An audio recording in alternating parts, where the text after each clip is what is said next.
One of the central figures in the dispute at San Francisco State College is the acting president of the school, Dr. S.I. Hayakawa. You may recall this picture from yesterday. Dr. Hayakawa climbed atop a sound truck and yanked the wires from a loudspeaker.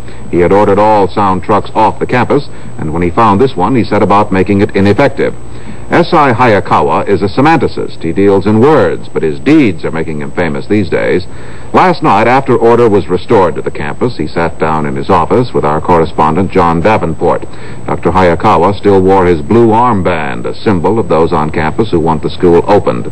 He talked about black militants, white liberals, campus disorders, and the whole question of civil rights.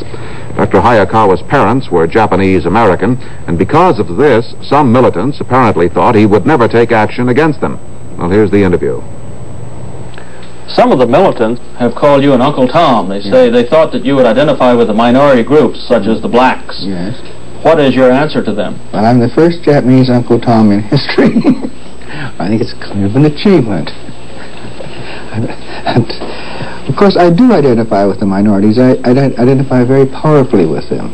As a matter of fact, I spend more time worrying about Negroes than about anybody else, because that's been very, very much a matter of concern to me for, well, at least 25 or more years.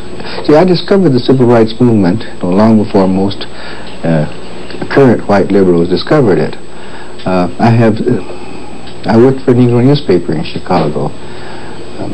Very few of my colleagues who have such strong opinions about the Negroes, I mean the white liberal colleagues, have spent the evenings I have spent in little South Side bars in Chicago talking with Negro working men, far into the night, and swapping stories with them, and staying in Negro homes and traveling in the South, and as a non-white, wondering where to eat next and where to sleep next, and all these things that have to do with being part of the Negro minority in this country. I've shared some of this experience, you see.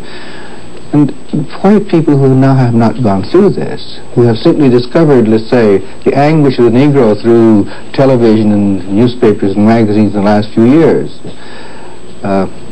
in a way get a distorted picture of the whole thing.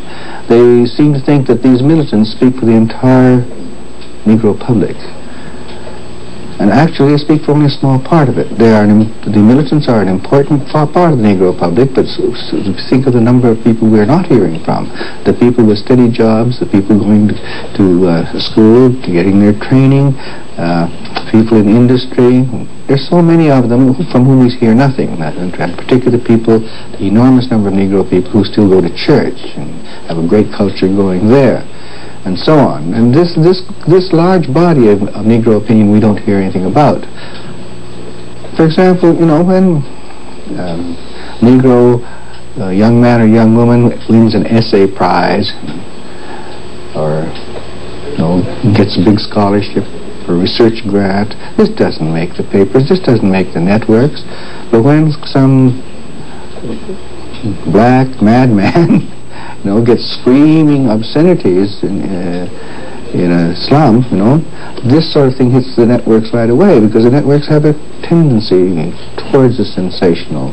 This is hardly avoidable, because television, if you'll forgive my criticism, is too much show business and not enough informational. And there are too many show business values that are built into television, with the result that the mass of Negro people are simply not represented.